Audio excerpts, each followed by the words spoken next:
nisikilize tena vizuri eh? Ni wewe unayetakiwa kuumizwa kwa sababu ya dhambi.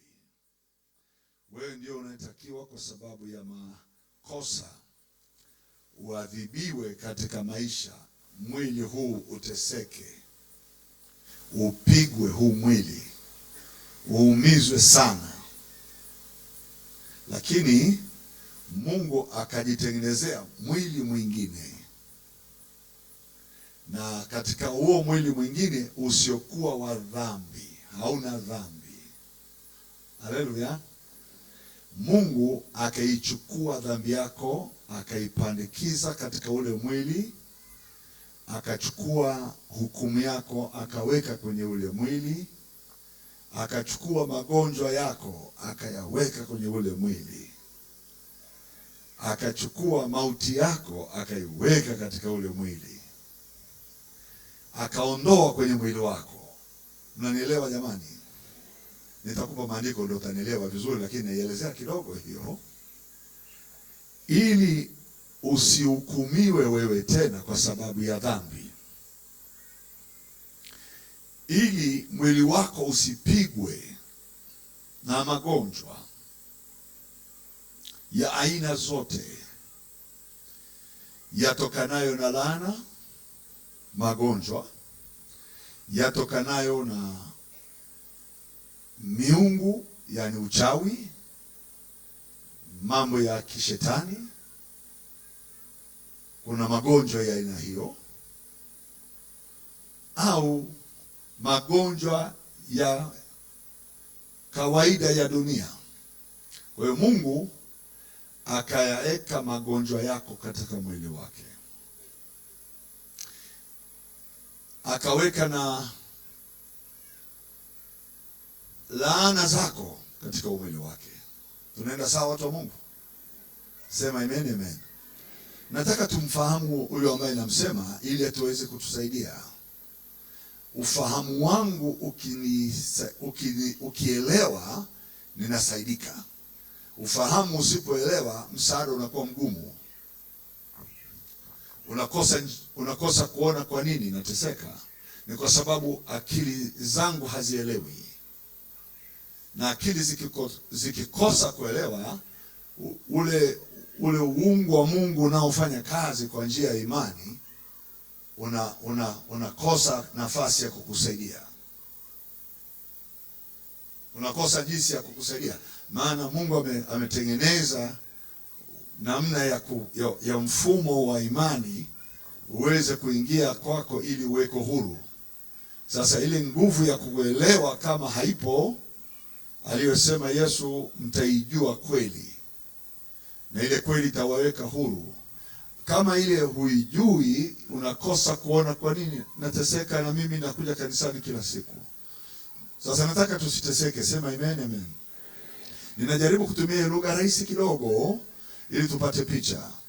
Mwili wa Yesu leo hii uliingia katika historia ya kukukomboa wewe. Tarehe ya leo usipitie katika magumu juu ya huo mwili. Ndio na maana unaitwa ni sikukuu ya mkate usio na chachu. Leo ni sikukuu ya Pasaka. Leo Pasaka, damu kumwagika, mkate usio na chachu, mwili wako upate ukombozi. Damu yake ishughulike na eneo la kiroho linalohusiana na viumbe vya rohoni, visipate tena nafasi kukumiliki wewe kwa sababu ya dhambi. Kwa hiyo na huo mwili nao unapata haki kwa sababu ya mwili wa Yesu. Ndio maana baba mchungaji tuliposhiriki wakati wa jana, alichukua kile kipande cha mkate kikubwa akakivunja mkononi mwake. Kile kitendo cha kuvunja, aliyashuhudia mapigo ya Yesu yaliyopigwa kwa kuumizwa. Amen. Kwa hiyo na sisi tukakubali maumivu yake kwa kupigwa kwake ili sisi tupone. Amen. Kwa hiyo ninasikia moyoni mwangu leo sana nizungumzie uhalali wa wewe kuwa na afya, haki ya wewe kuwa na afya, haki ya wewe huu mwili wako usipite katika mateso. Sema amen. Ushike huo mwili, sema huu mwili umenunuliwa kwa thamani, sio mali yangu mwenyewe, na mtu yoyote asinitabishe, maana katika mwili huu nimechukua alama za Yesu, wala sio mimi ninaishi tena, bali ni Kristo anaishi katika mwili huu. Amen. Kwa hiyo nataka niweke jiwe la msingi ndani ya mwili wako. Ugonjwa wa mauti, wa laana, uchawi usiguse hata nywele za kichwa chako. Wewe utasikia tu magonjwa mazito mazito watu wanapitia, lakini hautainamisha mgongo wako kwa maumivu. Hautatembea kwa sababu kuna accident imekuumiza miguu utembee na magongo. Hautapitia tatizo la paralytic upooze upande mmoja hata uone uwezo kutoka ndani ya nyumba yako. Hautaona hayo kwa sababu tuna mtu aliyeubeba mwili kama wa kwako, akayachukua mapigo ya huo mwili, akayavaa katika mwili wake, akapigwa kwa huo mwili, akadhibiwa, akalia kwa uchungu kwa ule mwili, ili wewe usilie. Sema amen, amen. Natamani maumivu ya wale waliokuwa nasikia maumivu hapa, hata sahihi wasiyasikie maumivu wakati naongea, maana si halali yako kuwa na maumivu. Si halali yako uteseke tena, wakati maneno haya yapo kwenye madhabahu hii yakakuponya hata napoongea sahihi, katika jina la Yesu. Sema amen. Ni haki ambayo tunayo. Haleluya. Ni haki ya wewe kuwa na uzima, namba moja, afya na mafanikio, sio tu afya, na akili nzuri. Maana kwenye eneo la afya kunatakiwa na akili pia. Sio umenenepa lakini akili hauna. Tunaenda sawa? Mgeuke jirani yako mwambie kula vizuri lakini uwe na akili nzuri pia.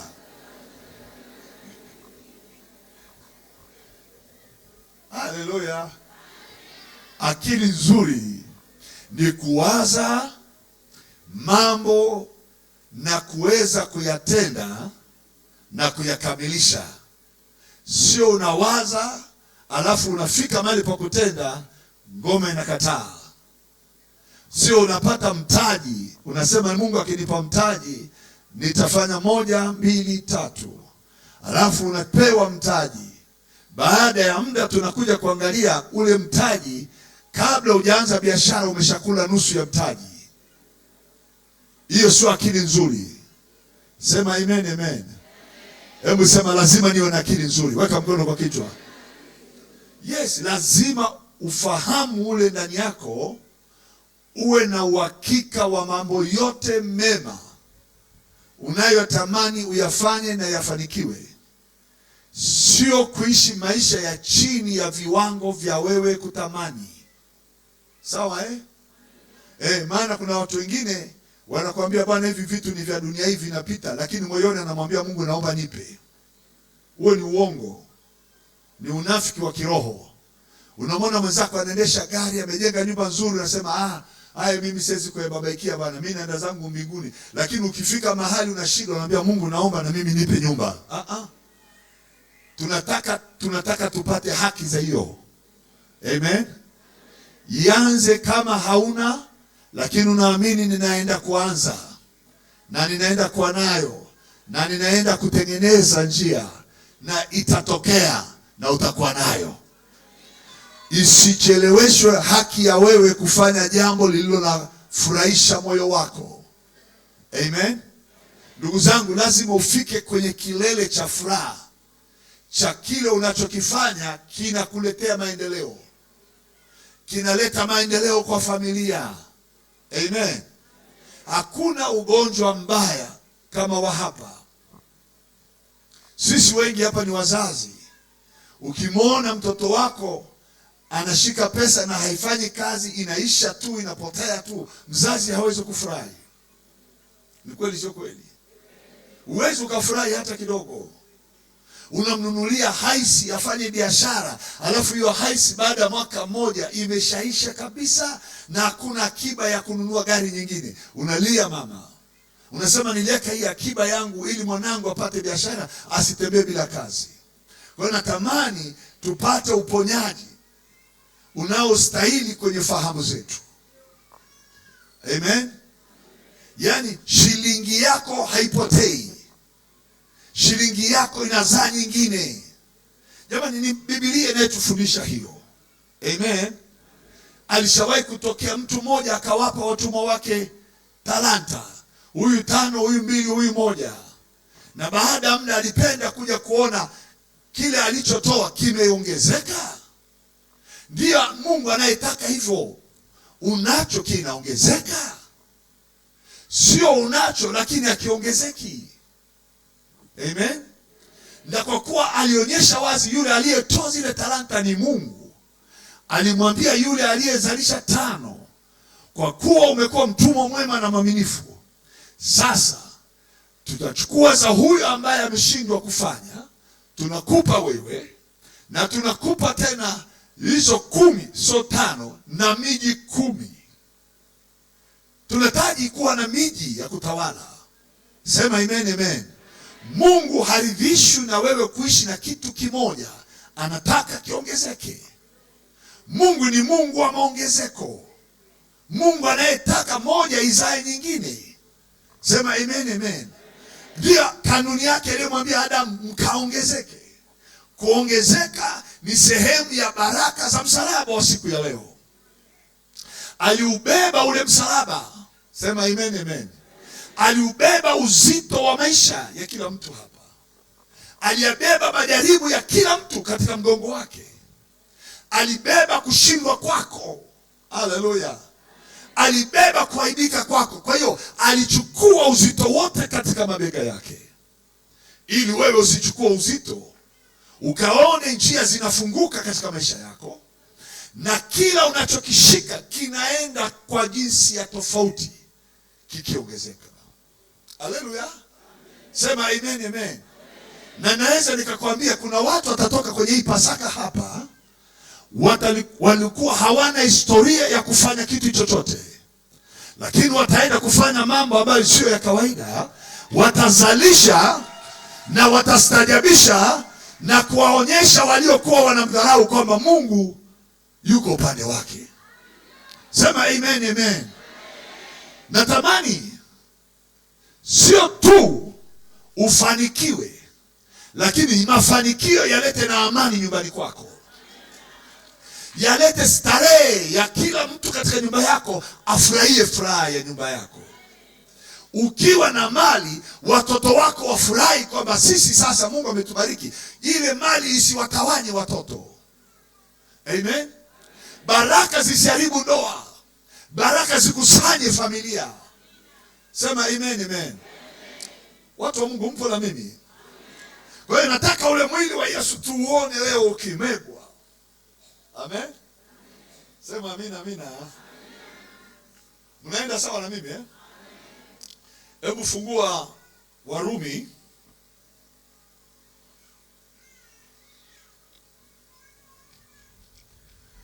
Warumi sura ya 8.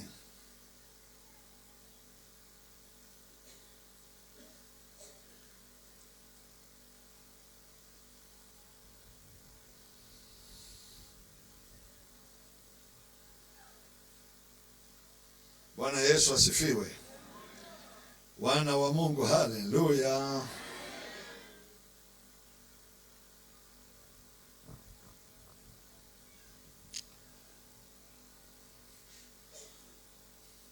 Mimi nafungua Kiingereza na kumbe nataka Kiswahili.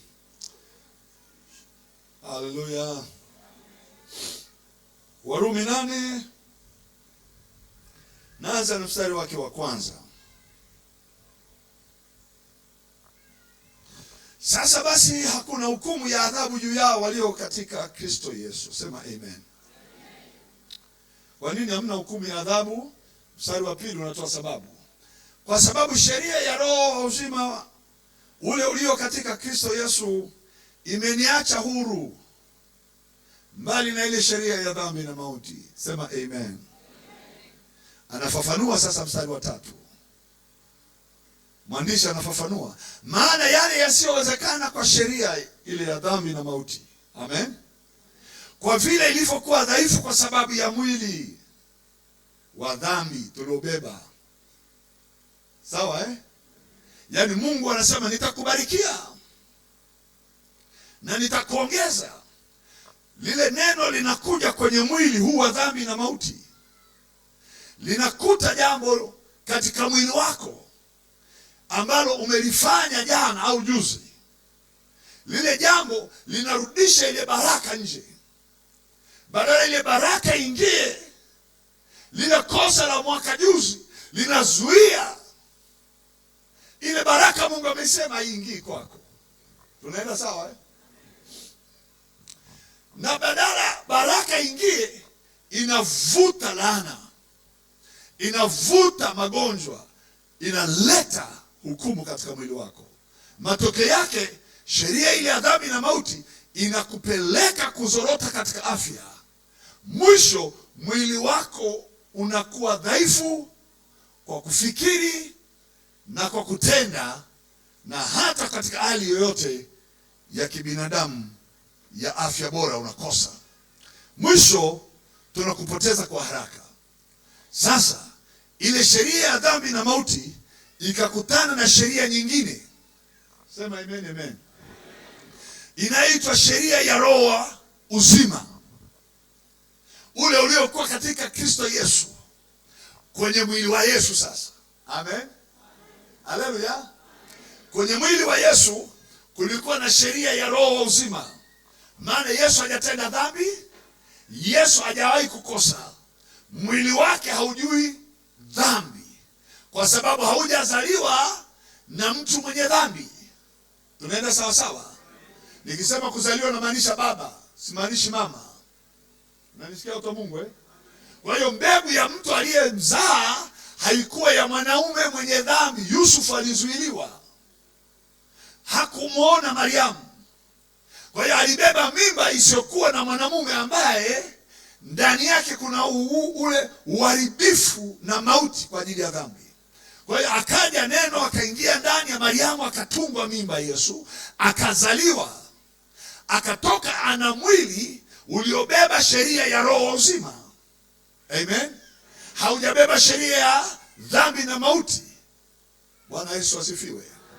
Kwa jambo hilo, sheria ya roho uzima ule uliokuwa katika Kristo Yesu ulihama ile sheria ya roho uzima, ikaniingiza mimi katika sheria ya roho uzima kwenye mwili. Na ule mwili wangu wa dhambi na mauti ukahama, ukaingia katika asili ndani ya mwili wa Yesu. Mstari wa 3 anaelezea, anasema maana yale yasiyowezekana kwa sheria ya dhambi na mauti, kwa vile ilivyokuwa dhaifu kwa sababu ya mwili wako na mimi, Mungu kwa kumtuma mwanae mwenyewe, Mungu kwa kumtuma mwanae mwenyewe katika mfano wa mwili ulio wa dhambi. Amen. Kwenye asili ya mwili tunamoangalia, huyu si mwana wa Mariamu, huyu tena mkazi wa Galilaya kule Nazareti, na hata amepanga nyumba Kapernaum, tunapofahamu na kwake, na ndugu zake tunawajua kina Yose, tunawafahamu kina Yakobo, hata dada zake tunawajua. Tulimuona mwili wake tukafikiri ni wa dhambi. Amen. Haleluya. Kumbe mle ndani yake hakuna hiyo dhambi. Mungu alipoleta ule mwili, amen, akaweza kuitransfer maovu yangu, magonjwa yangu, dhambi yangu na mauti katika mwili wake. Na yeye mwili wake ukahamishia haki yake katika mwili wangu. sheria ya roho uzima ikaingia ndani. Asema Mungu kwa kumtuma mwanaye mwenyewe katika mfano wa mwili ulio wa dhambi, na kwa sababu ya dhambi alihukumu dhambi katika mwili wa Yesu. Yaani mwili wa Yesu unapigwa huku, wewe huku unakuwa unaponywa huku. Unanielewa ndo Mungu? Haleluya. Yaani Yesu anavuliwa nguo. Nguo, umenivua nguo ili mimi nivae suti huku. Sema amen, amen. Mwambie mwenzako upendeza sana. Mwambie vaa mpaka watu wakasirike. Jamani, hapa leo watu walipendeza, na mimi nataka mpendeze zaidi. Sema amen, amen. Ingia nyumbani kwako, tengeneza makabati. Panga nguo za kuanzia asubuhi, mchana na jioni, za kuvaa mara 3 kwa siku. Hii mambo ya kuvaa nguo moja asubuhi mpaka jioni, ukirudi usiku tunasikia harufu mpaka ya ajabu, hapana. Haleluya. Piga kelele, sema alivuliwa nguo ili mimi nivae. Woha. Angalieni msivae mtumba. Usiende mahali mwingine amezitupa, wewe ndio ukachagua. Sasa tunaenda kwenye special. Piga kelele, sema na special. Alafu msiulize bei, nguo ni shilingi ngapi. Maana na kuuliza bei ni makosa.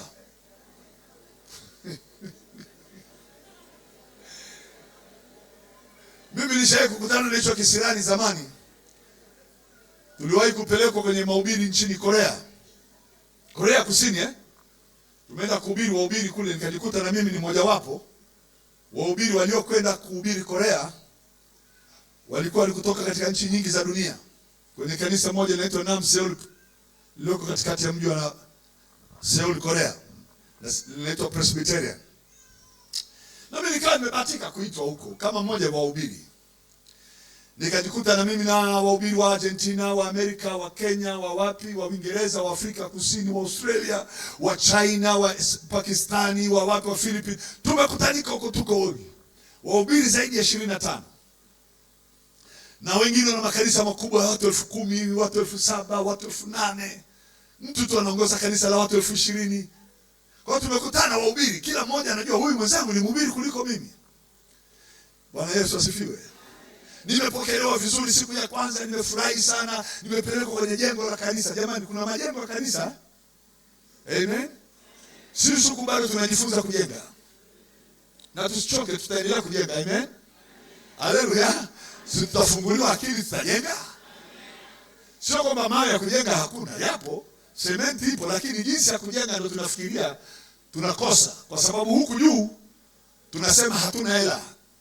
Mwambie mwenzako, huo ndio ugonjwa unaotakiwa usulubiwe. Mwambie mwenzako, kusema hauna hela ni ugonjwa. Na ukiendelea kusema hivyo utabaki hauna hela. Haleluya. Sema amen, amen. Mwangalie jirani yako, mwambie jirani, sisi wote tuna pesa. Ni kwa sababu hatujaweza kuzitumia. Sasa Korea nikapelekwa kwenye jengo la kanisa refu kama ghorofa 20 huko juu. Chini kanisa, kwa sababu ya ardhi ya nchi ni ndogo, kwa hiyo wamejenga kanisa chini huku ya ardhi.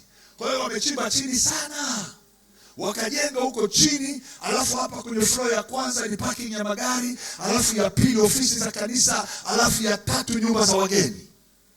Sasa tunapandishwa huko ghorofani huko, tunaenda kulala. Amen.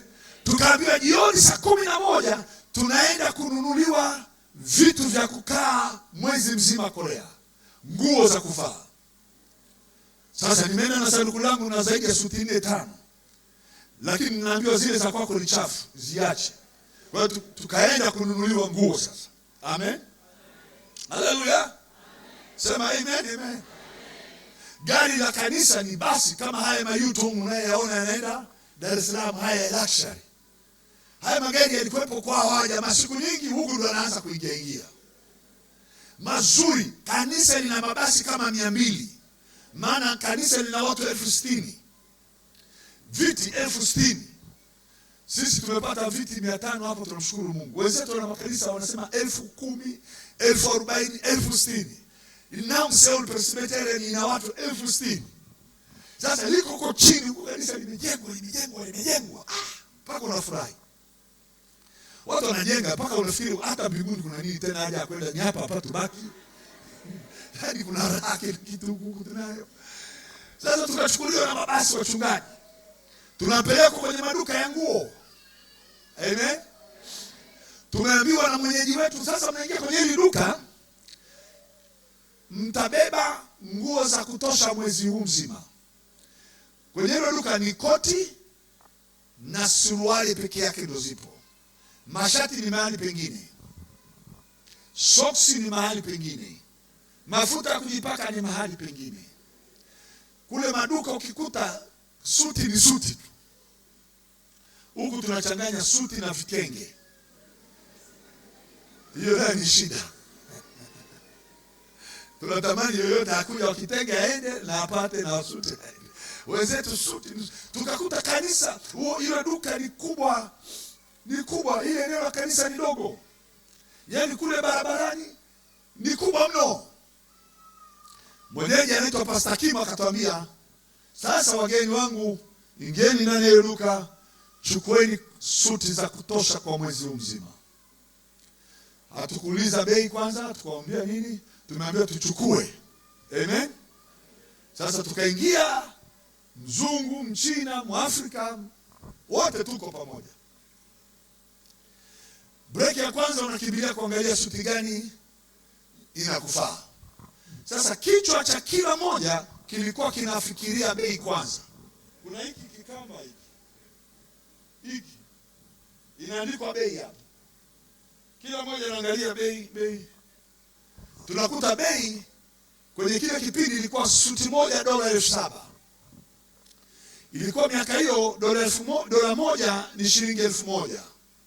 Kwa hiyo $7,000 ni milioni 7.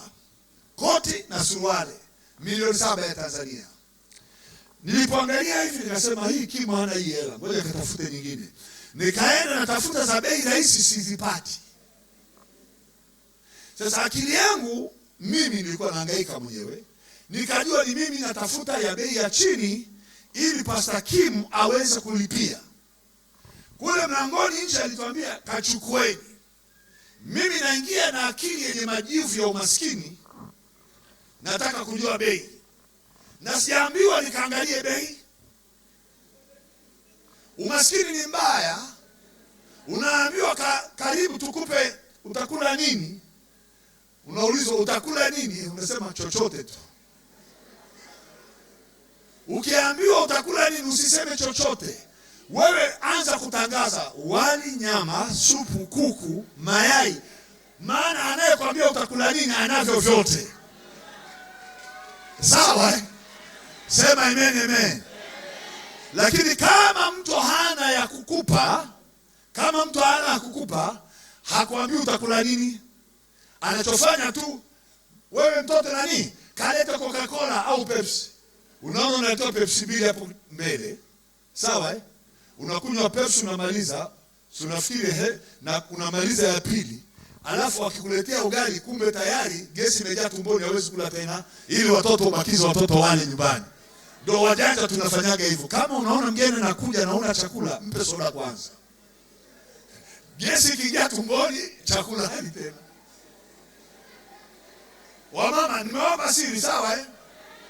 Mgeni akija naye tafuta mpeleke soda kwanza.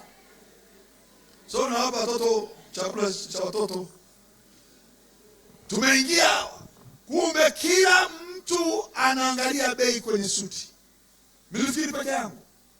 Ninatoka ndani naenda kumwambia Pastor Kim, kumbe na wengine nao wana mawazo ya kutoka tumwambie Kim hapa hatuwezi nunua. Tukatafute duka la bei rahisi. Umaskini unaongeaga na wengine. Na maskini kwa maskini ni marafiki wanajuana. Kwa hiyo inakuwa kama tunaongea spiritually. Tutoke. Na tujaambiana msururu huo tunamfuata Pastor Kim nje. Kim anauliza hamna nguo, tunamwambia zipo lakini bei kubwa. Kim anasema bei kubwa, nani amewaambia mnaenda kulipa? Tukasema lakini sasa wewe Pastor Kimu, suti dola 7,000. Suti wewe nani anakuambia dola 7,000 unaenda kulipa? Tunashindana na mtu ametuambia tuchukue bure. Sisi tunaona bei kubwa. Naomba Mungu akupe viwango. Sema amen amen.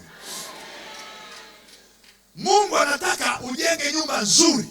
Wewe unamwambia Mungu naomba hata kama banda la mbwa. Mungu anaangalia, hivi wewe hiyo ni nyumba au unataka nini? Mwambie mwenzako ninajenga nyumba nzuri. Usiulize shilingi ngapi utapata ujenge. Mungu angalii kiwango cha uwezo wako wa fedha. Mungu anajua ukiamini, yeye ndiye anayejua jinsi ya kutoa mahali na akakuwekea mkononi. Kwa hiyo tunatamani huu mwili usipite kwenye majaribu ya maisha. Tumelipiwa madeni yote, hatudaiwi tena.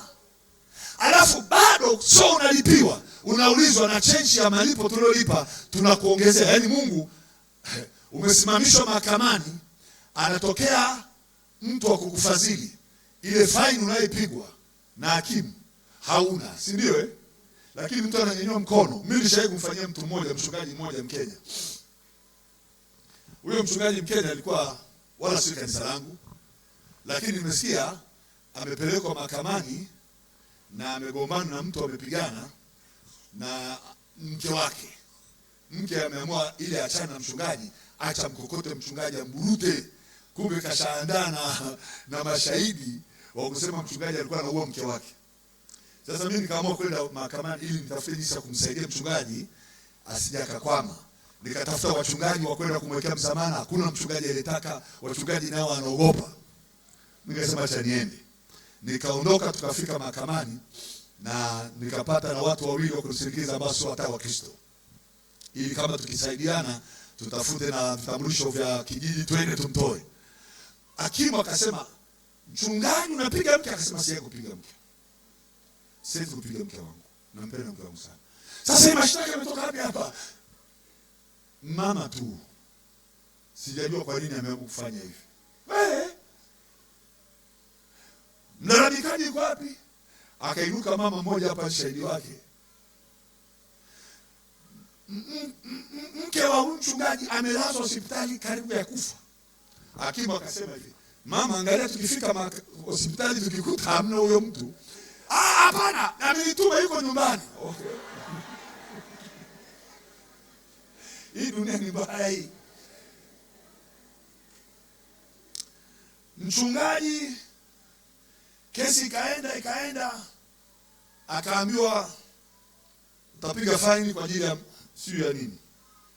Hana pesa, hana mtu wa kumsaidia. Una mtu wa kumsaidia, anaangalia hivi. Mimi hana uhusiano na mimi. Wala sio rafiki yangu. Nikanyanyua mkono. "Wewe nani ndugu?" Na mimi ni askofu. Wakati sijakuwa na askofu wala askofu, ili nipewe na heshima na hakimu. Nimtoe huyu hapa. Nikasema huyu ni mchungaji na mke wake kichwa yake haiko. Mchungaji anashangaa, huyu jamaa ananitetea hanijui.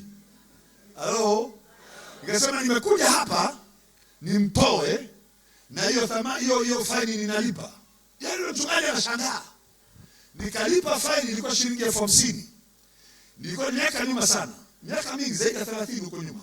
Kwa hiyo nikalipa, alafu mchungaji nikamwambia, "Sasa najua hata kule nyumbani mke wako hawezi kukupokea." Nikaingiza mkono mfukoni, nikampa na kidogo, nikampa na hela kwenda kutafuta chakula, nikampa na nyingine, nikamwambia, "Usiteseke kwenye hii dunia, nenda kahubiri Injili." Alafu nikaondoka. Huyo mchungaji mpaka leo ananipigia simu, habari ya Mbeya. Mpaka leo ananiheshimu kuliko kawaida. Anasema yule baba aliniokoa. Ngoja nikwambie, ndivyo Yesu anapofanya. Anakuondoa kwenye makosa na dhambi na mauti, alafu anakulipia gharama zote, alafu anakupa na marupurupu uende usiteseke uko mbele ya safari. Sema amen amen. Jamani, Yesu ametutendea mema nia, mkielewa utalala njaa dunia hii. Sema amen. Kule Korea Kimu akatushangaa, "Nendeni kachukueni." Tukamwambia Kimu, "Sikiliza, hatuna haja kuchukua hizo nguo, sisi tunazo nguo zetu. Fanya hivi." Tunaongea tutafikiri tumeambiana. "Fanya hivi Pastor Kimu, tupeni hiyo pesa kwa sababu tunazo suti zetu. Kimu akasema hizo suti zimeshalipiwa miaka 2 iliyopita. Kwa hiyo chukueni tu. Zimelipwa tena. Kwa hiyo Yesu rudisho hiyo pesa haiwezi. Inakuwa kama tunaongea, naambia ukweli. Alafu ghafla anatoka msemaji mwingine, Pastor Kimu, labda ufanye hivi, mwambie yule aliyelipa alipwe nusu. Kwa sababu makanisa tunayo na tuna nyingine tunayajenga. Kimu akasema ikishalipwa hairudishwi. Chukueni tu. Hairudi. Kwa hiyo hairudishwi hata kidogo, hairudishwi. Tukarudi ndani ya jengo. Haleluya. Na mimi nataka urudi na wewe leo. Sema amen. Maana kama umeshalipiwa, kwa nini uondoke hujachukua? Kwa nini uondoke hauna afya? Chukua afya yako na zaidi ya hiyo. Sema amen. Tulirudi mbio. Sasa tulirudi kama wenye hasira. Pesa hairudishwi. Amen. Akili zinasema kwa kuwa hairudishwi, sasa nitachukua kile ninachoweza. Kwa hiyo kwenye manguo yaliyopangwa, unaangalia suti hii, leta hii ya kwanza, ya pili. Hatupimi tena urefu, hatupimi kiuno, beba tu. Na mimi nataka kama ni mambo ya baraka zako, beba, utapima huko mbele ya nini? Beba. Pima huko ukifika nyumbani. Haleluya. Sasa kichekesho, nimebeba mzigo mkubwa na mwingine amebeba mzigo. Wote tumebeba mafurushi, utafikiri sijui sio wachungaji hao. Tunatoka, Pastor Kimu anacheka mpaka anakaa chini. Nini Pastor? Anasema ninafurahia jinsi mnavyobeba. Na mimi najua mbinguni Mungu anaenda kufurahi vile unavyobeba baraka zako. Unatoka nazo kwenye hii Pasaka. Unabeba baraka za leo, unabeba za kesho, unabeba za mwaka kesho. Beba tu, hata maadui zako watashangaa. Unatembeaje na hiyo afya ambayo haiwezi kuondolewa tena? Beba baraka yako Bwana. Nikafika kwenye mlango wa gari. Kwani ule mzigo wangu unaingia kwenye gari? Hauingii, mlango ni mdogo. Pastor Kimu akamenisaidia nafuta kwa ndani na mimi nasukuma. Na mimi nataka hivyo sukuma, na Yesu anakusaidia aingize nyumbani kwako ili ingie ndani ya nyumba yako baraka zako. Wacha baraka ziingie nyumbani, sema amen. Tukamfanya Pastor Kimu ameona raha. Unajua mbinguni Yesu ataona raha sana. Unamaliza hii Pasaka, unatoka hapa, umeamua kuchukua kila kilicho cha kwako na zaidi ya kile kilicho cha kwako. Beba tu. Ndio furaha yake alilipa. Sema amen. Pigie Yesu makofi mazuri kabisa. Maandiko yanasema alihukumu dhambi katika mwili wake. Yeye anaumizwa ili wewe ufurahi. Haleluya. Ikafika sasa saa ya chakula cha jioni. Dina. Tukavaa masuti. Sasa mimi nienda kupima suti nyingine ndefu imeenda hivi, nyingine kubwa, nikatafuta mwenye size yangu, na huyu anatafuta tulitambilia na yako ikoje, inakutosha hii, mjaribu hii. Tukapata watu wa size. Sema amen. Haleluya. Maana imebidi nichukue ili nisije nikakosa. Sasa twende kwenye chakula, tumevaa vizuri. Kila mmoja anaangalia mwenzake amependeza. Tumeambiwa tunaenda kwenye chakula jioni. Tumepanda kwenye hiyo mabasi ya kanisa, tukapelekwa kwa hoteli moja kubwa ya kitalii, 5-star hotel. Nzuri sijawahi ona. Kubwa, liko karibu na bahari. Kwenye mlango pale tumepaki, kuna wadada wawili pale kwa mlango. Wamesimama hivi, hawapingishiki.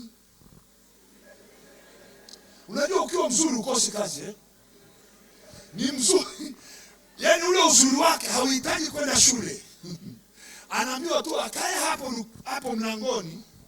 Watu wakimwona wapite wamshangae, hiyo tu. Sasa kama una uzuri nenda kasome. Haleluya.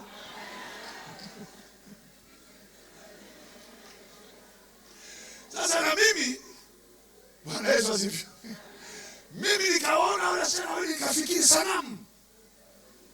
Nikaambia wachungaji ndio jamaa anatengeneza sanamu nzuri zinafanana na binadamu. Nikaenda mpaka pembeni ya yule sanamu, nikamwangalia usoni, akaniangalia akacheka kidogo. Kumbe ni mtu. Kumbe ni binadamu sio sanamu.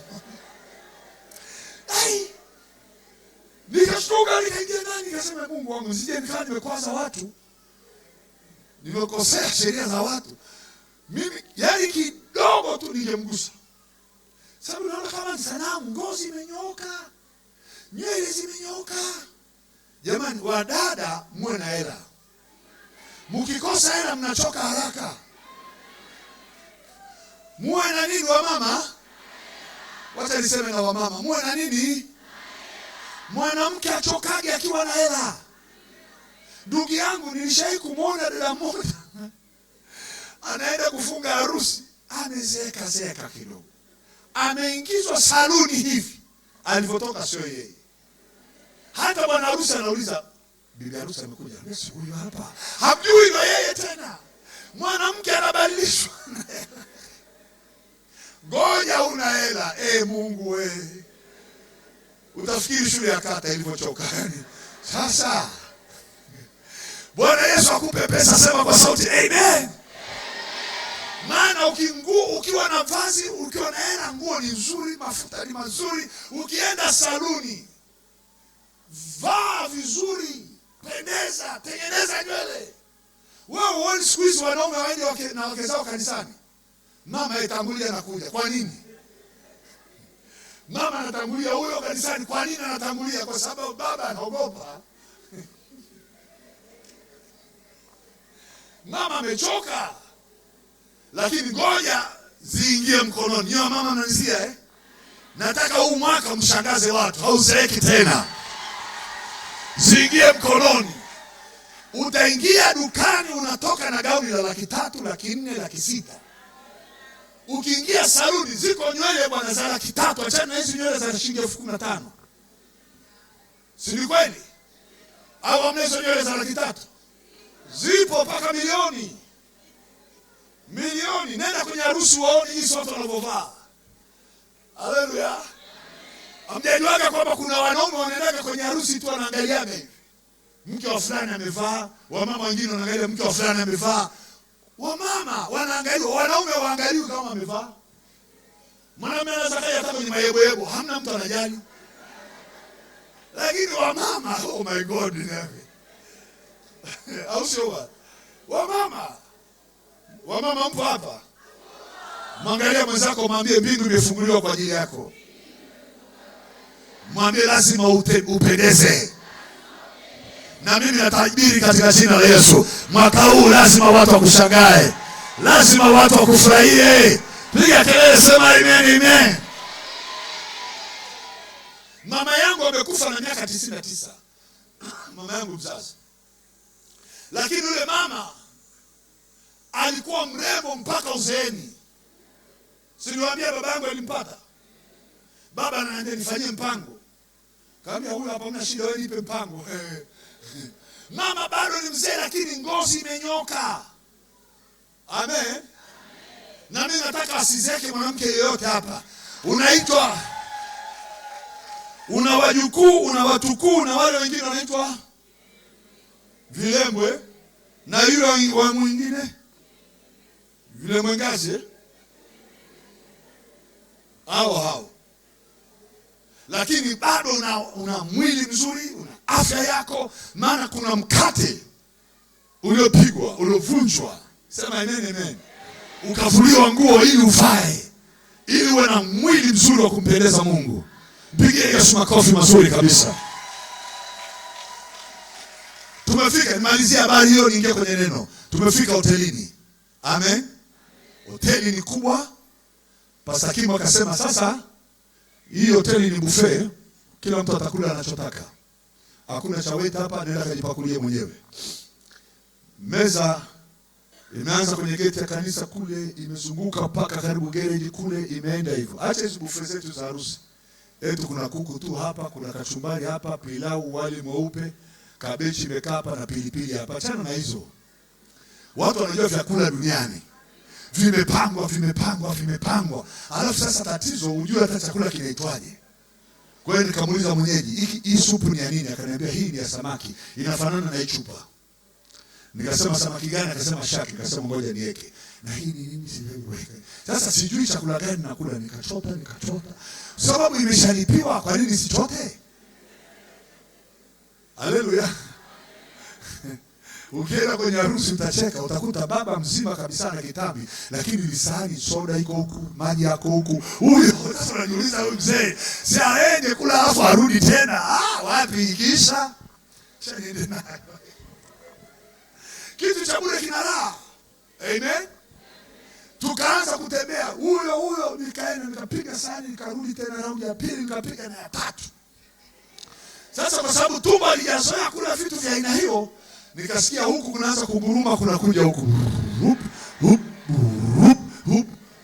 Nikaona leo Mungu nisaidie nisiaibike. Sasa choo hakipo hapa, hata sijui kimeandikwa wapi. Baadaye nikaona hapa acha nisiwe mwoga. Pasakim mahali pa kwenda nani hapa, na akaniambia nenda hivi utakuta. Nikaenda nageuka nyuma, nakuta mchungaji fulani. Kumbe na wao tumbo limeenda.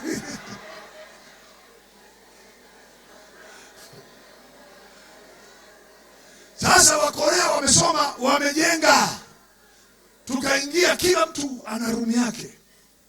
Unasikia jinsi mizigo inaangushwa huko, na wewe unapiga wakoko na maliza. Sasa geuka utafute maji, hamna. Tafuta hata vile karatasi zile, hamna. Utatokaje hapo ndani? Hapo nilikuwa kaseshe sasa. Lakini kumbe wale jamaa wameshaondokaga na ile matatizo ya kupeleka maji. Unapeleka mkono huko wakati unatakiwa usishike huko tena. Nikakuta kakitu kamekaa hapo. Kule chooni mpaka kuna TV, muziki unapigwa vizuri. Unataki kutoka chooni maana panakaa vizuri. Nikatafuta maji, hamna nini, nikakuta kakitu, nikabonyeza chap, nikakuta kumbe ndani ya choo humu ndani humu unaoshwa na maji yanatoka huku ndani ya maji. Mimi nilipofanya hivyo sikujua, nikajua nimevunja choo cha watu, nikaruka kwa jina la Yesu. Kumbe hapana. Nilipogundua yenyewe nikakaa tena, haleluya. Nikawasha tena mashine yakaniosha, alafu ikaja na upepo wa moto. Nikapulizwa. Nikasema Yesu umekuja duniani ili niwe na raha. Nila raha. Geukia jirani yako mwambie kula raha wewe. Ile mambo ya kwenda choo, unaenda chooni, choo kiko kule nje usiku, unaenda na kakopo kako kama maji. Hiyo tunakataa tena sasa kwa jina la Yesu. Mwambie mwenzako jenga nyumba nzuri, twende nyumbani bwana. Wenye nyumba ambazo sio nzuri nakataa kwa jina la Yesu, hamtamaliza huu mwaka. Mtajenga nyumba nzuri kwa jina la Yesu. Maana kwenye ile sheria ya dhambi na mauti hauna hukumu tena, umeshafunguliwa. Lazima milango yako inyooshwe, barabara zote zifunguliwe, neema ishuke kwenye mikono yako, uanze kuona mashamba yanatoa chakula, uone mifugo wanazaa, uone kuku wanaongezeka, uone ile biashara ya pale sokoni unaiondoa kwa kibanda, unaingia kwenye fremu nzuri, unaianua tena fremu inakuwa supermarket. Sema amen, amen. Nyanyua mkono, sema naweza. Piga kelele, naweza. Kwa jina la Yesu. Amen. Inawezekana bwana. Amen. Nikaambiwa na mwenzangu, pastor, vipi umepata maji? Nikamwambia hapo. Ndugu yangu, tulipotoka huko tunayo experience. Turudi tukale. Tukarudi raundi nyingine, chakula chako leo utaacha kula. Rudi tukiona shida, tunarudi, tumeshajua maji hapa hamna shida. Haleluya. Hebu sema sina hukumu ya adhabu mwilini mwangu. Sema nitakula na kushiba na kukaa salama. Sema nitavalishwa kila aina ya vazi lililo zuri. Sitaona aibu tena mbele za watu. Yule mwana mpotevu aliambiwaje? Mleteni vazi lililo zuri. Si ndio? Mleteni na kiatu. Haleluya.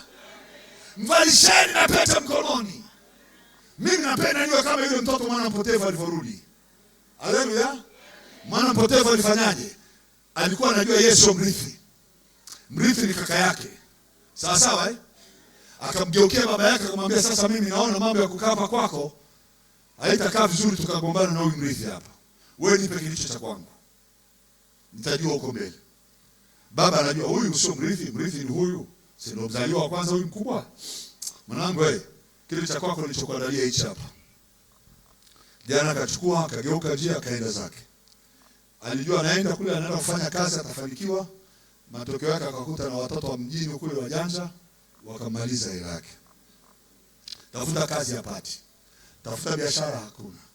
Na yeye hana experience yote ya kuajiriwa. Hana elimu yote ya kumsaidia huko mjini. Alikuwa amezoea kwa kwenye nyumba ya baba yake.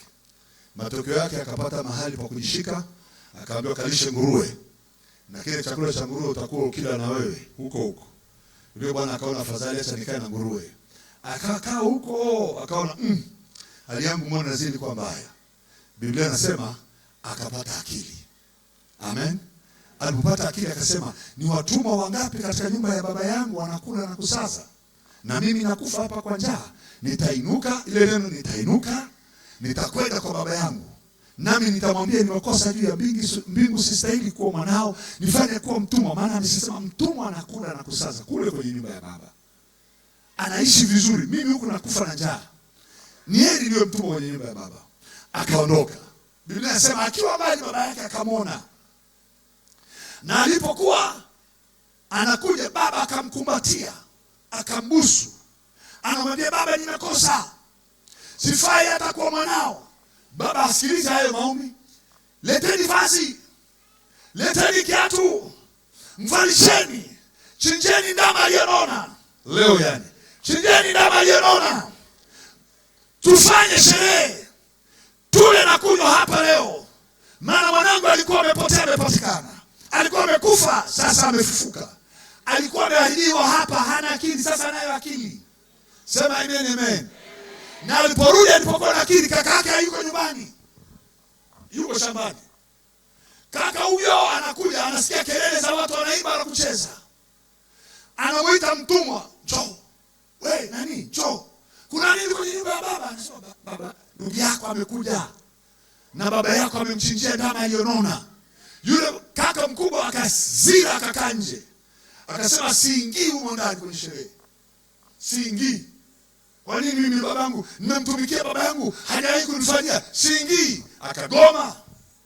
Si ajabu watumwa wanamwambia tuingie tu. Kwa nini unazira? Wewe ingia tu. Sasa siingii. Wale watumwa akamwambia baba, mnendeni. Mwanao mkubwa yuko nje amegoma kuingia. Baba akamfuata. Mwanangu vipi, mbona uingie? Akisema, baba, nimekutumikia miaka mingapi hii yote? Wala sijakosa sheria yako hata moja. Lakini mwana wako huyu aliyekula mali zako na wakahaba, leo umemchinjia, umemvalisha vazi, umemvalisha viatu. Mimi nimekutumikia, usinipe hata mwana mbuzi. Baba akamwambia, mwanangu, hukujua vyote nilivyo navyo vyako. Hadithi ikaishia hapa. Hatujui kama aliingia. Kuna watu hawajui kwamba Mungu ameshawapa haki ya urithi walioko hapa. Muna haki ya kula vizuri na usiishi kitumwa. Sema amen, amen. Wewe unatakiwa uamuru watumwa waende, wewe sio uende kama mtumwa pamoja na watumwa. Tunaenda sawa sawa? Ndio jirani yako mwambie kula vizuri tafadhali. Mwambie enjoy your life. Mwambie tengeneza kitanda kizuri. Kuna watu mpaka sasa hivi wanalala kwenye kile kitanda alifanywa sherehe ya harusi.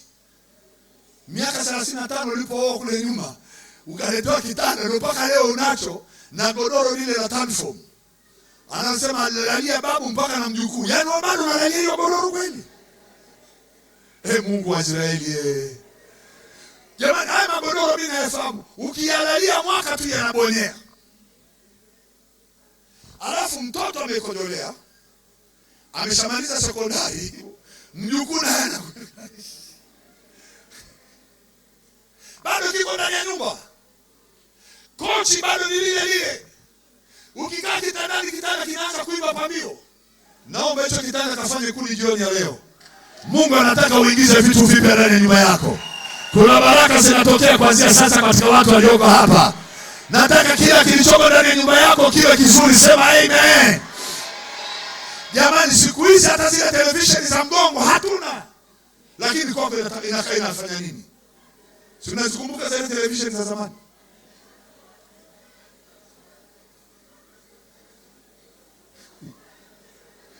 Siku hizi ziko za kuning'iniza tu kwenye ukuta kule. Alafu ziko siku hizi zingine hazina hata remote control, hazina. Ukigeuza kichwa hivi inawaka. Ukifanya hivi inatafuta channel. Nawaambia ukweli, zipo.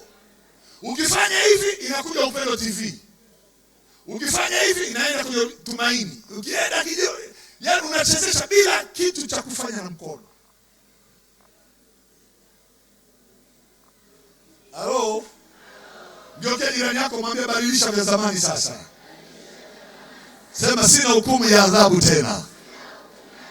Alipigwa kwa ajili yangu na adhabu ya amani yangu iliyoko juu yake. Na kwa kupigwa kwake mimi nimeondoka kwenye mateso. Hakuna wa kunitesa tena.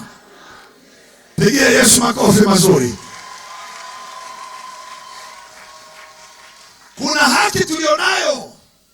Anasema hapa, Mungu kwa kumtuma mwanae mwenyewe katika mfano wa mwili ulio wa dhambi, na kwa sababu ya dhambi alihukumu katika mwili wake. Siwezi kutembea tena na hukumu ya dhambi. Hata maadui walifanya nisiweze kufanikiwa. Amna. Haleluya. Sema amen, amen. Sema lazima nifanikiwe. Twende Wakolosai. Wakolosai 1.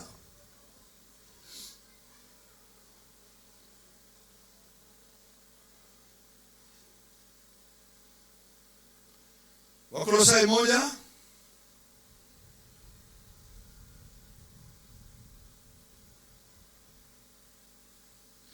Kumi na 13 na 14.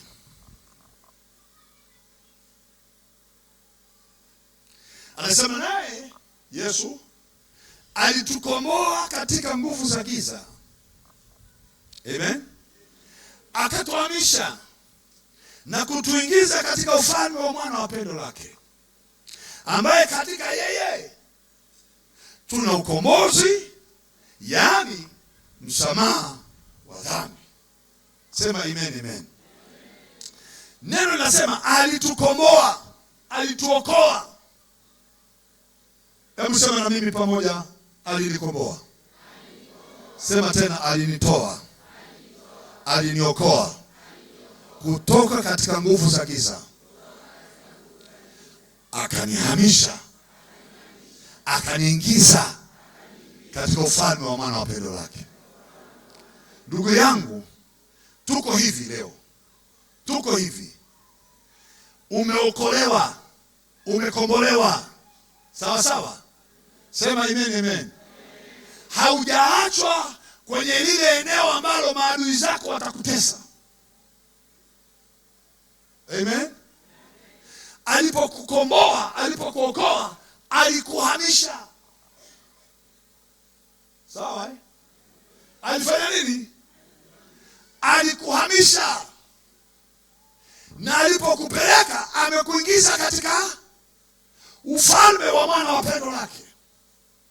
Hawa jamaa nguvu za giza hawana nguvu ya kwenda ndani ya huo ufalme. Hawana hiyo. Kwa hiyo eneo la hawa jamaa kukufunga usifanikiwe halipo tena. Tunaenda sawa sawa? Sema hawaoniwezi tena. Watu wa Mungu tunaenda vizuri. Maana kuna watu bado wanaamini kuna nguvu za majini na mapepo wanaonizuilia biashara yangu. Hawawezi. Naomba vijana wadogo 4 5 wasimame. Vijana wa kiume. Mmoja hapa mbele chapa. Mmoja hapa mbele. Na mimi nateremka nikae na nyie. Hata na mimi kijana. Kwani mimi nimezeeka naenda wapi?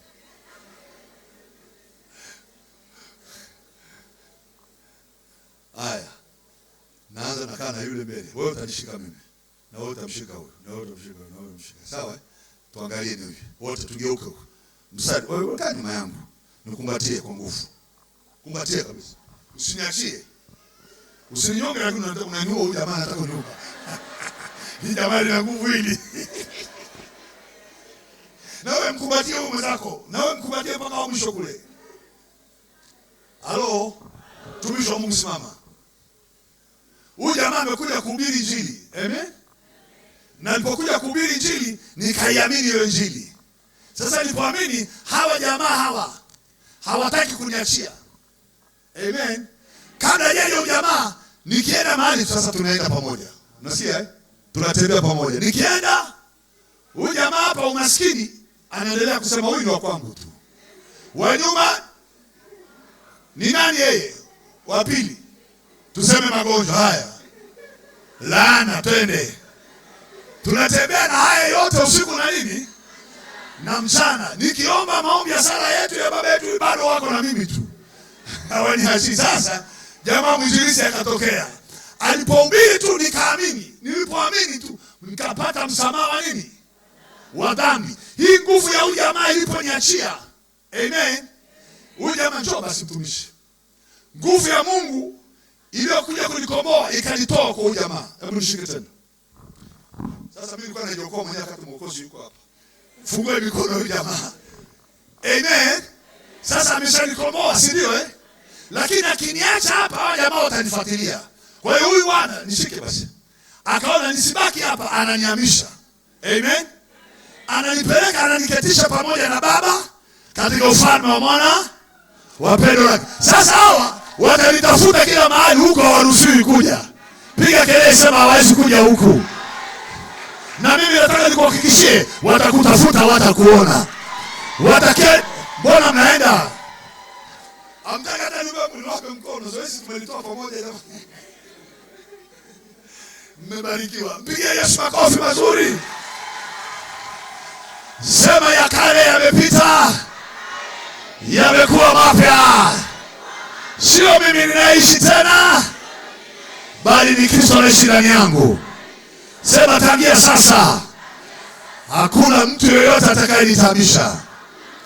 Mwilini mwangu nimechukua chapa za Yesu. Nitapendeza, nitakuwa na afya, nitaishi vizuri, na wataniona na hawataweza kujikaribia.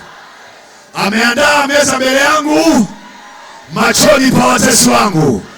Wataona kwa macho, lakini hawaruhusiwi kula. Katika jina la Yesu. Piga Yesu makelele na mavigelegele vizuri. Nilihubiri huko Tukuyu, nikasikia Wanyakyusa wanasema Kalulu, Kalulu. Nikasema na mimi nikiza mtoto nitamuita Kalulu hivyo hivyo. Haleluya. Unasikia watoto wanatoka Kalulu? Wapo. Ni vigelegele. Unamfurahia Mungu mpaka unamuita mtoto nini? Kalulu.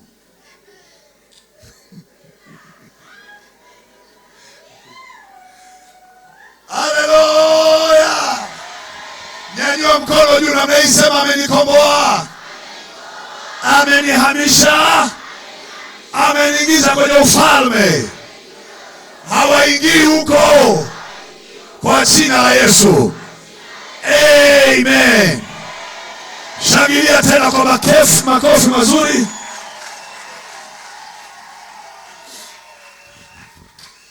Mwakani nimeomba kwamba nirudi, na sababu yangu nisilale Tugimbe. Sababu yangu nisilale wapi? Silali Tugimbe mwaka kesho.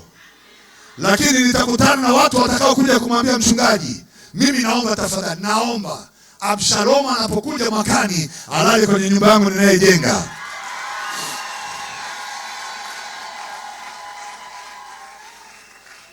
Nikwambie hivi na kuhakikishia ukweli, kile ambacho nakiachia hapa kama mbegu kinaenda kutembea na wewe kwa 30%, 60%, 100%. Lazima kitokee, lazima kizae, lazima kionekane. Ongeza na mimi kelele, sema amina. Piga vigelegele, haleluya.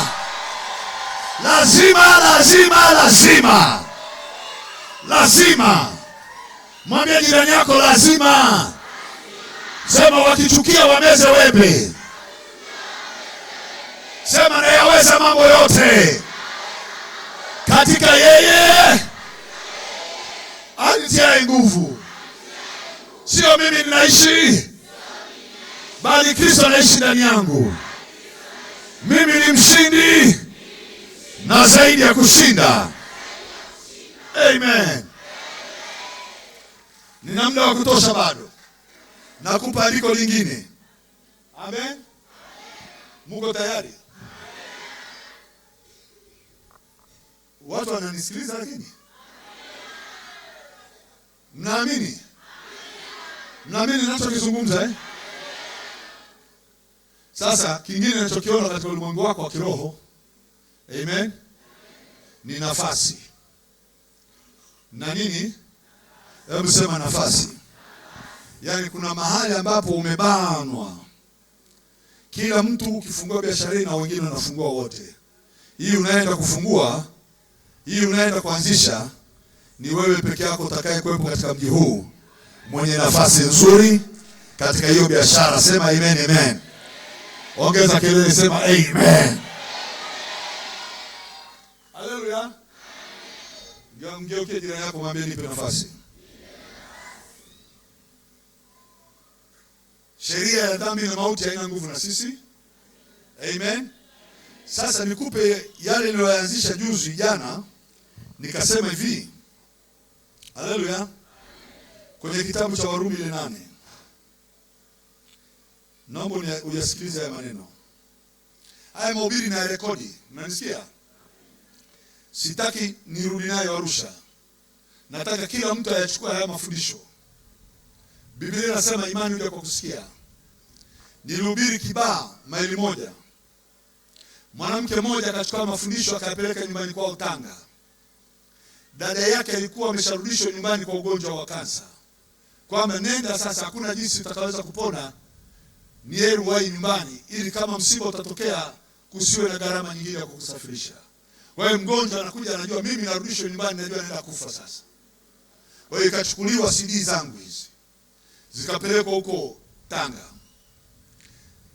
Mgonjwa akawa anaekewa, anasikiliza. Wiki ya kwanza mgonjwa anasikiliza, wiki ya pili, wiki ya tatu, mwezi. Hachoki, na nakwambia kweli mahubiri yangu hautachoka. Utachoka. Na nisikia watu wa Mungu. Maana namba moja, mahubiri yangu shetani hana kitu kwako. Wahubiri wengine wanakuambia naona giza. Aone giza kakae naye yeye. Wewe hamna cha giza hapa. Wewe tuna nuru hapa. Yesu ni nuru anayeng'aa hapa. Sema amen, amen. Piga kelele, sema naona nuru inang'aa gizani. Na giza liwezi. So tunapewa mahubiri ya kutishwa kila siku. Tishwa, tapika roho ya mama yako, tapika ya baba. Au jamani, mama yako kwanza amehangaika kwa kubeba miezi 9. Na baba yako ameuza shamba umesoma. Leo unaambiwa baba yako ndiye aliyekusemea mabaya. We, nilikuwa umemhubiri. Mnanisikia nyote watu? Huyo mtu hata kama amekufa ni mzazi wako, mheshimu. Mnanisikia wapendwa? Hatuabudu lakini ametuzaa. Nenda kwenye kaburi lake, palilia, weka maji, nenda nyumbani. Hii mambo ya kusema unaenda kwa kaburi unafanya sio kwamba tunaabudu wafu, hapana. Huyu amenisomesha, ameteseka huyu mpaka amekufa. Lazima nimheshimu hata kama alikuwa ni mlevi. Mnanisikia nyote wa Kristo? Biblia inasema mheshimu baba yako na mama yako hata kama ni mlevi, mheshimu. Ili siku zako zipate kuwa nyingi na heri upate heri duniani. Sasa mtu mwingine anakuambia una roho ya baba yako. Sasa unataka nione na nani? Wewe wapi wewe mhubiri? Wewe unataka kutishia baba yangu? Ndio wahubiri wenzangu. Tulishawahi kukutana na injili moja ya deliverance. Tuliambiwa tutapike. Mungu wangu, mimi sikutaka kutapika. Nilikuwa naangalia watu, mtu umekula wali wako na pilau yako, unaitapika. Eti ndio mama yako anatoka. Nani amekwambia? Hii ni pilau imetoka, sio mama.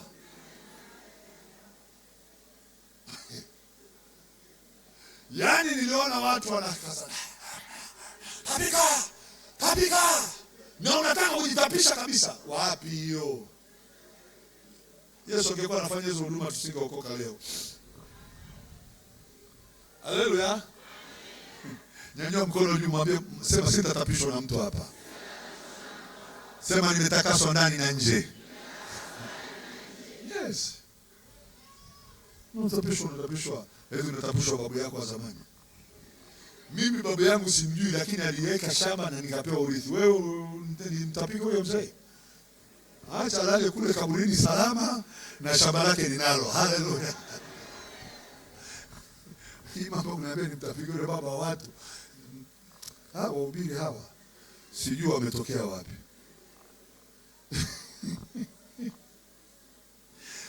Warumi 8.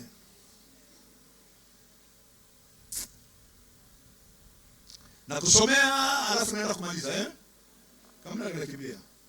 Why? Kwanza kuna hata muda nakupa maandiko, hamna tena muda wa kuandika. Hamna muda tena wa kusoma. Nilikuwa nakuonyesha tu jinsi ambavyo Paulo ameweka katika mtiririko. Amen. Kwenye eneo ambalo anasema hivi, kama Mungu yuko upande wetu, sema amen, amen.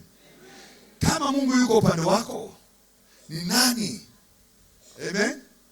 Ni nani atakaye kuja kinyume na sisi? Nani atakaye kuja juu yetu? Yeye asemwachia mwana wake mwenyewe, bali alimtoa kwa ajili yetu sisi sote. Atakosaje kutukirimia na mambo yote pamoja naye? Swali ni hilo tu. Sasa tuingize kwenye Kiswahili tukielewe, maana Kiswahili nacho ni kigumu.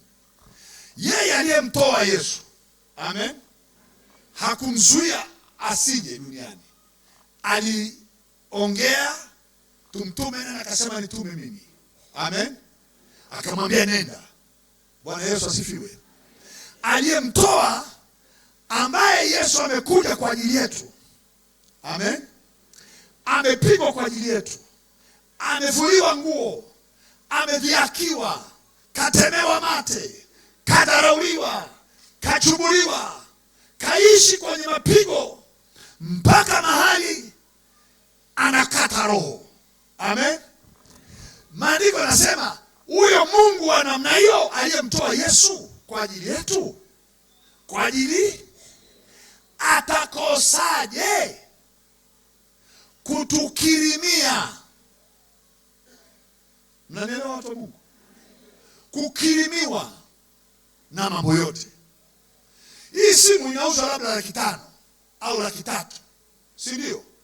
Sasa hii simu mimi nitaipataje? Amen. Haleluya. Mungu hataweka njia ngumu. Hataweka njia kwa wenye dhambi, njia ngumu bado itakuwepo. Kwako Mungu anarahisisha, anaweka wepesi.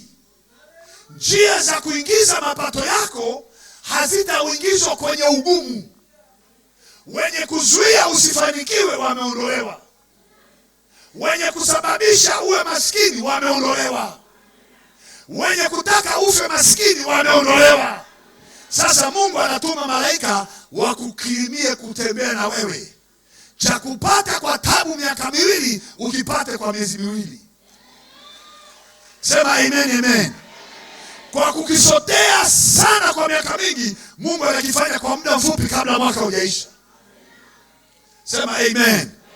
Hebu sema amenikirimia na mambo yote ninayoyahitaji, pasipo mahangaiko ya kuniumiza moyo na kunifedhehesha na kuninyima amani, hata kupa uchumi wa kukutesa. No. Haiwezekani. Amen. Wafanyabiashara walioko hapa simameni juu. Kila wafanyabiashara simama juu. Unayejua unafanya biashara, unauza mahali chochote, unakaduka kadogo, ka dispensary mahali, simama juu, nyanyua mkono juu namna hii. Sema biashara yangu haitatoroteshwa. Sema itastawi kuanzia leo. Itaongezeka mara 100. Haitapungua mahali. Amen. Shika chini. Nataka mfanyakazi aliyeajiriwa simama juu. Umeajiriwa popote kwa mshahara wa 100,000, 500,000, milioni, simama juu. Sema kwa jina la Yesu, Sitateswa katika kazi yangu. Nitapendelewa kwenye ofisi yangu. Na sitastaafu ikiwa maskini. Amen. Kaa chini. Haleluya. Wasio na kazi, wasio na biashara, wasio na kitu chochote, simama pia. Mkulima simama, mkulima, na maana mimi mkulima najisahau tena. Simama mkulima mwenzangu. Hata kama unalima mgomba 2 pale nyumbani, una mbuzi 2, una kuku pale nyumbani, simama. Hata kama ni kuku mmoja, unafuga. Sema, Roho Mtakatifu, ninapokea haki ya ardhi, ya hali ya hewa, mafanikio katika kazi za mashambani. Tangu sasa zitaongezeka bila mahangaiko. Amen.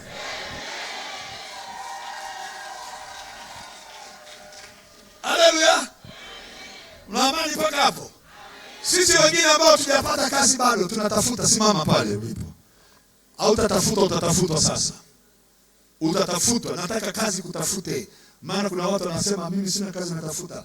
Roho, simama pamoja, nisema, Roho wa Mungu, ninapokea vipawa vya kazi, vya biashara, havitachelewa tangu leo. Amen. Pokea hiyo neema katika jina la Yesu. Anasema hivi, atakosaje kuwapa kukirimiwa mambo yote? Amen.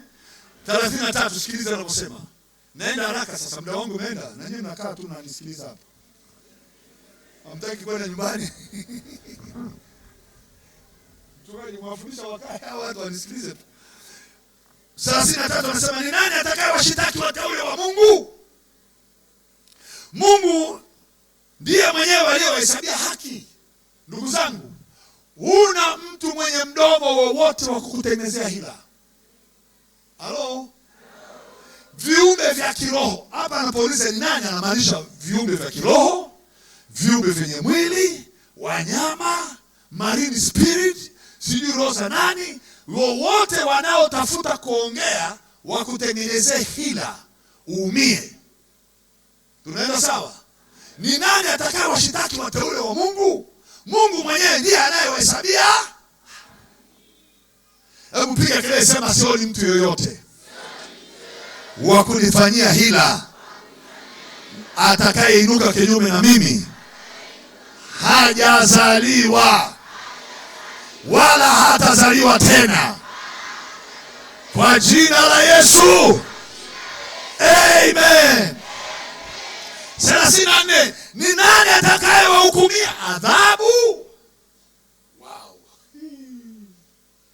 Eti usoteshwe mwaka mzima hujajenga, mwaka mzima huna hata uwanja. Halo, hiyo haitatokea.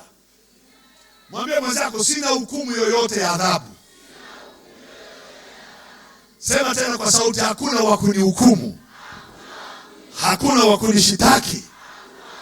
Kristo ndiye aliyekufa, na zaidi ya hayo amefufuka, naye yuko mkono wa kuume wa Mungu, ndiye anayeniombea. Pigia Yesu makofi mazuri kabisa. Nataka nimalizia hapa mstari wa 35. Mungu pamoja na mimi. Ni nani atakayetutenga na upendo wa Kristo? Upendo wa Mungu unasema mimi nimekuja huyu aachiwe. Sawa eh? Amen. Upendo wa Mungu unakuja anasema mimi nimekuja nilichukua magonjwa yake huyu awe na afya. Sawa eh? Sasa anauliza ni nani atakayetutenga na upendo wa Kristo? Amen. Je, ni dhiki? Sema no. Ongeza sauti, sema haitatokea. Okay, nieleweshe. Haitatokea dhiki kwako. Je, dhiki ije? Hairuhusiwi kuja. Sema amen. Au shida, hairuhusiwi shida. Kwa sababu yeye ndiye aliyepata dhiki. Amen. Sawa eh? Haya, nauliza sasa hili swali tulijibu.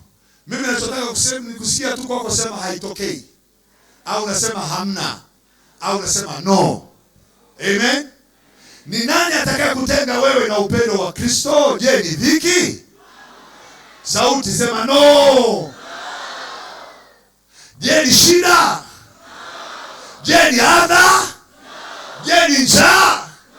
Au uchi? Au hatari? Au upanga? Piga kelele sema hamna. Haleluya. Hapa tunaweka mkataba. Dhiki haitaruhusiwa, shida haitaruhusiwa, adha haitaruhusiwa, njaa haitaruhusiwa, uchi hamna tena, hatari mtu akutegea barabarani na kupiga nondo hamna. Sema amen, amen. Kulikuwa na sifa huku Mbeya, watu wanapigwa nondo, usikie wanapigwa nini usiku. Mwambie mwenzako watajipiga wao sasa. Je, ni upanga? Hakuna mtu atakaye kutakia wewe ufe. Hamna duniani. Sema amen, amen. Mstari wa 36 ni usaishe kidogo ukusaidie. Kama ilivyoandikwa ya kwamba kwa ajili yako tunawawa mchana kutwa, tumehesabiwa kuwa kama kondoo wa kuchinjwa. Imetoka kwenye Zaburi 44 mstari wa 22 kama sikosea, au 22:44. Agano la kale watu walikuwa wanahesabiwa kama makondoo ya kuchinjwa. Hawana mwokozi. Tunaelewana eh? Hawana nani? Hawajapata mkombozi, maana Yesu alikuwa hajaja. Ndio maana Zaburi iliandika hiyo. Ile andiko limeandikwa kwenye Zaburi. Lakini mstari unaofuata anasema, lakini katika mambo hayo yote tunashinda na zaidi ya kushinda katika yeye aliyetupenda. Hebu sema kwa sauti, katika yeye aliyenipenda nimeshinda na zaidi ya kushinda. Mimi sio msukule wa mtu. Maana hapa umsari ni wa usukule. Unachinjwa mtu mwingine atajirike. Unafanywa kondoo la mtu fulani, kafara ya mtu mwingine. Watoto wako wanakuwa mazezeta, wanahangaika, wanatafuta shughuli ya kupata, hawapati. Akili zao zimechukuliwa na kunyang'anywa, hawana hata uwezo wa kufanya chochote. Huu mstari umeshalipiwa tayari. Sema amen, amen. Sema na mimi, hakuna mtu atakayeahibiwa akili hapa kufanywa msukule wa mtu mwingine kuanzia leo. Wala uzao wangu hawatakuwa kondoo wa kuchinjwa kwa ajili ya mtu fulani, kwa jina la Yesu. Amen. Mnanisikiliza vizuri? Mwambie hapo nanisikia nione kama mpo. Hamjachoka? Mnayo amani? Nimalizie mistari miwili. Hebu tuende pamoja basi. Sema, lakini katika mambo haya yote tunashinda na zaidi ya kushinda. Sema, nimelinda zaidi ya kushinda. Si unajua kuna kushinda? Amen. Lakini unaenda na, ulishawahi kukimbia marathon zamani? Unakimbia labda zile mbio za mita 400. Unazunguka stadium mara moja, si ndio eh? Haleluya. Mnakaa wote kwenye mstari mmoja, pap, bunduki imepigwa. Unaenda. Unawakuta wale jamaa bado wanazunguka, wao wameshamaliza raundi ya kwanza. Yaani ulishamaliza ile kamba umeondoka nayo. Unaondoka na ile kamba. Unawazunguka tena. Alafu unawaambia msirudie kushindana na mimi. Unawazunguka mara hizi. Wao wanajua umeenda tu umemaliza kamba umemaliza. No, simalizi kamba, ninawarudia. Piga kelele, sema ninawarudia mara ya pili. Sema tena, ninawarudia mara ya 3. Sema ninawazunguka mara ya 4. Walitamani usijenge nyumba, sasa unawajengea ya kwanza, unajengea ya pili, unawajengea na ya 3, unawajengea na ya 4. Isipotosha unawajengea na shule karibu watoto wao waje wasome hapo. Yaani hiyo ndo zaidi ya nini? Kushinda sio ile tu umekula umeshiba. Bwana asifiwe, nimekula na shiba, namshukuru Mungu. Ukija kwangu nikakwambia karibu chakula, ukapakua ukala, nikaona umemaliza, Sitakuuliza umeshiba. Nitajua jamaa anajua kula. Nitamwambia mama, ingia jikoni, ongeza chakula tena. Jamaa amekula akafanya nini? Lakini ukala ikabaki. Halo? Ukala ukafanya nini? Unajua itakwaje? Huyu jamaa vipi mzee? Mbona umeshiba? Nimeshiba bwana. Nitakuelewa ukiwa umebakiza. Lakini sufuria imeisha, sahani hamna kitu. Mwanamume hujashiba. Hebu piga kelele, sema imebaki. Sema Mungu amenipa na zaidi. Amen. Twende kumaliza mstari. Sema tunashinda na zaidi ya kushinda. Mstari wa 38. Kwa maana nimekwisha kujua hakika ya kwamba wala mauti wala uzima, wala malaika wala wenye mamlaka, wala yaliyopo wala yatakayokuwapo, wala wenye uwezo wala yaliyo juu wala yaliyo chini, wala kiumbe kinginecho chochote hakitaweza. Jamani, ni andiko hilo. Hakita kunitenga na upendo wa Mungu ulio katika Kristo Yesu. Hamna kiumbe chochote. Hamna. Hata malaika hamna. Hata mauti hawawezi. Hata majini hayawezi. Hata viumbe vya angani hawawezi. Wachawi hawawezi. Piga kelele, sema hamna kiumbe chochote hapa. Sema hawana nguvu tena. Jamani, hapa nasema nimekwisha kujua hakika. Hakika. Na mimi naiweka hili neno juu ya ufahamu wako. Hakika. Hamna mtu atakayesimama mbele yako. Hamna dunia hii. Hamna. Piga kelele, sema hamna. Sema nitafanya kazi na kufanikiwa. Sema watoto wangu watasoma na kumaliza. Sema hawatarudishwa nyuma kwenye elimu. Sema nitajenga na kumaliza. Nitapanda na kuvuna. Haleluya. Tunaenda sawa? Haleluya. Hebu twende tuongee mawili matatu mimi na wewe hapa. Sema wala mauti wala uzima, wala malaika, wala wenye mamlaka, wala yaliyopo, wala yatakayokuwapo, wala wenye uwezo, wala yaliyo juu, wala yaliyo chini, wala kiumbe kingine chochote hakitaweza kunitenga na mafanikio yangu na baraka zangu na afya yangu na amani yangu na raha yangu niliyopewa na Mungu kwa upendo wake katika Kristo Yesu. Amen.